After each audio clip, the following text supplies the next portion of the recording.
Basically, this presentation is about two parts. The first part is about an ITF project that I have just completed a few weeks ago. It is about BIM, blockchain, and some smart core technologies developed in my team for cross-border logistic and supply chain management in some modular integrated construction. Max has done some very good background introduction about modular construction, or sometimes we call it off-site construction. And also this is highly promoted in this city. So we add this integrated into the term. That means now the modules are normally 3D stand-alone with finishes, with furniture, and also fixture completed. So it's mainly like a container and Lego pieces. So this MIC has been implemented around the world, and also has been put under a strategy to solve the conundrums in the construction industry in Hong Kong. So for example, the higher construction cost and aging labor force, average age of construction workers in this city is now 54, okay, 2 years older than the report was published a few years ago. And also the construction techniques and quality are declining. So, and we also want to improve the image of this industry. And the traditional CAS Institute was, the sites were quite messy, but if you look at the right-hand side, the factories are much tidier. Interesting, when we promote MIC in this city, but in Hong Kong local, we don't have any factory that can produce the MIC modules. So we use a very clever strategy. We set up factories in the Pearl River Delta, just across the border in Guangdong province. So we designed the buildings modules in Hong Kong and then manufactured in Pearl River Delta and then transport across the border. Perhaps you know we have one country and two systems. We still have a custom here. And then the modules will be stored in somewhere in Hong Kong or use a just-in-time delivery to Hong Kong's construction site for assembly. Now, this is quite different from traditional CAS Institute construction. So a significant part of the works have to be done in the factories in Pearl River Delta. So they control the originality of the material and also the quality of craftsmanship, and do the inspection were all quite challenging.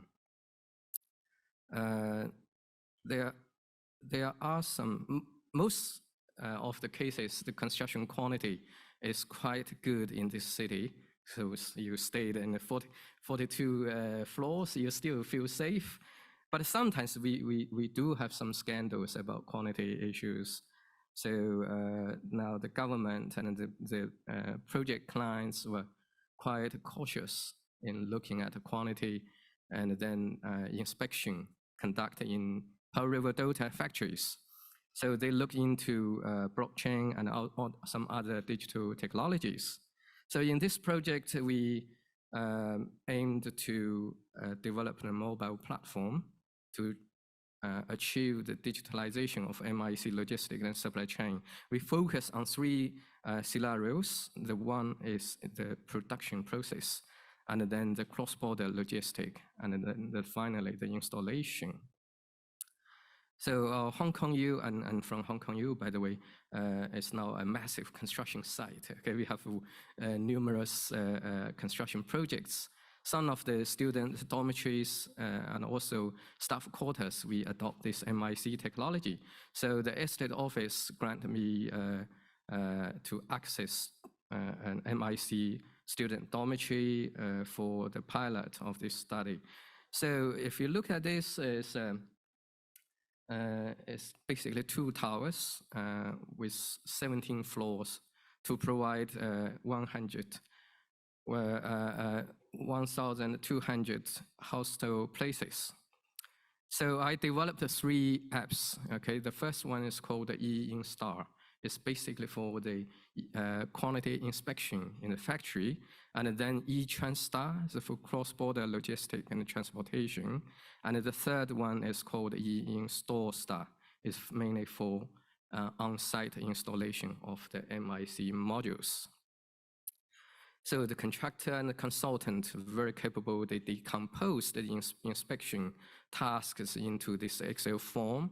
And some of the controlling points are called statutory controlling points that should be known by the government. Here means buildings department. Some of them are non-statutory. That is learned by the client. So we develop into the app. So these are some of the interface. We adopt a lot of innovations like a TFA, also naming system, and also some other systems. So this is like the inspection. So inspectors or authorized person or anyone in qualified person in Shenzhen, in the Pearl River Delta, they can take photos or videos and then send to Hong Kong immediately for the qualified person or to inspect in Hong Kong. But the information also put a copy in a blockchain system. So whatever, so maybe some of the quality inspection can pass, some of it can be failed, all will be recorded in the blockchain system. So this is some dashboard. So please notice on there, we have in total 956 modules, all use this app. So this is rather unusual for us. So probably we know when we do some pilot study or research project, rarely we can see something that is implemented in the real life project on a daily basis. In this project, we use this blockchain system on a daily basis. It's mainly because the client has an incentive in it. Okay, so that can be linked back to the incentive that has been discussed or talked by some speakers early on. So all the things will come to the blockchain system. So, and then for this transportation system, we also develop some in-house, you call the IoT technology, I call the iCore. So we updated the different generations. And this is the now current generation of this iCore system. We use it to track the cross-border logistic and supply chain. This is actually a civil project. We also use it to track the precast components across the border. So we can analyze the vibration and location, of course, and also some other parameters. All the information will be put in a blockchain system as well. So this is the app. It is called E-Transstar.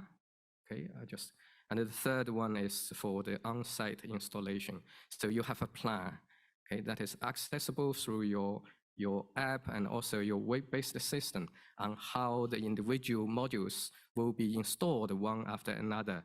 So you follow a 4-day cycle or 6-day cycle. So this will give you a plan to indicate the installation process.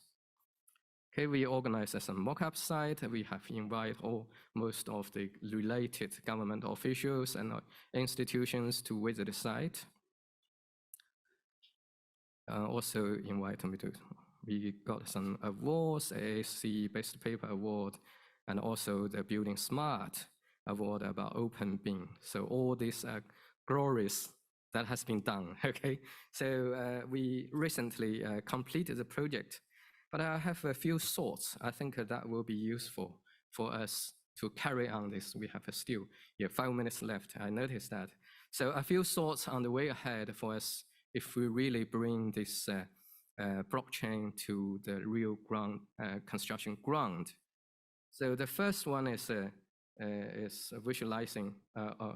First of all, I don't have answers to most of the questions here or the thoughts here. but inviting you to share your thoughts or perhaps collaborate on this. The first one is called visualization, visualizing the blockchain system. We probably had too much of this screenshots of this kind. Or when you read papers, all this kind of fabric, hyperledger fabric. Okay, government officials or interested stakeholders came to us. Wilson, I heard your blockchain system is fascinating. Can we have a look at it? So in the past, we only had some black and white codes and screenshots. So now we are trying to visualize it. So, but we don't know what to visualize. Okay, alternative ways of visualization. We have the beta version here, so you can see, but we don't know the alternative ways of or better ways of visualizing the blockchain system, or how to measure the effects. Okay, is that sufficient for people just to see, oh, okay, I saw some blocks over there, okay, spread over across the world. Will that be sufficient? We don't know. Okay, the second one is I call as a blockchain oracles. I have done some very innovative works on this bit. So my I core can compute, can collect the location information, timestamps, all these things, and form and compute to form a fingerprint. And then the fingerprint can be embedded in whatever information pieces, including photos or some other things, and then transferred to the blockchain system automatically. So this is something I've done about the blockchain oracles. But we all know the blockchain system can only ensure the quantity, immutability, and immute the change of the information on chain. But garbage in, garbage out. What if the information off chain is fake already? So that is also a question that we faced, right? So for example, the inspection photos, okay, put into the blockchain system. What if the photos themselves are fake in the first hand? We don't know. So we perhaps can also counter some other AI technologies can recognize the genuinity of photos, or perhaps also rely on the process control, process innovation as well. So so I come back to this page again. So this is used on a daily basis. It's mainly because of the client of this project has a personal interest and incentivize the contractors, subcontractors to use it on a daily basis. Because he said, okay, if you can use this system, I can give you quicker payment. And this really something, because our experience here, even in this fast city, when people get some inspection record and then send it to the client, it took 2 weeks. It took longer for a piece of work to be paid. So during this process, we were inspired by the research from the Stanford quite a lot. So we appreciate some of the fascinating points raised by the team. For example, the tokenization or reducing the intermediary or information broadcast to all the contractors, subcontractors. We agree with some of the points, but we also disagree with some of the points. I think this is a very promising area to explore further. Indeed, we implement this system in another Hong Kong EU project we call the High Waste. So the other day, the project manager called me, Wilson, is that possible to use this system for smart payment? He sees the value of doing that. I think that next time when we meet, we can perhaps share some of the experience of using smart contract for smart payment.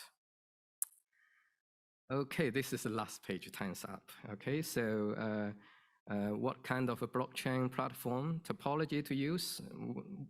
Every time when we introduce the system, people will ask Professor Liu this, what kind of a system you use, a public, private, or consortium, or hybrid.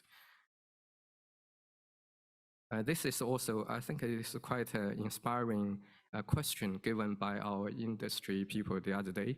He said, asked me, Wilson, is that possible to have a construction industry specific blockchain platform rather than using Hyperledger or Fabric? Because our industry, we have our unique points. Perhaps the project-based organization projects will be dissolved after the projects were completed.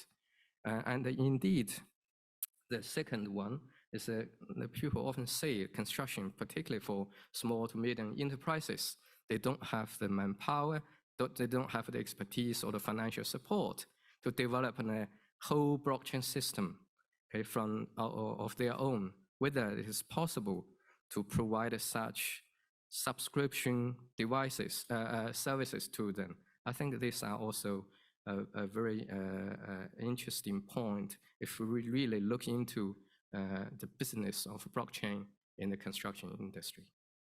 That's pretty much my presentation today. Thank you.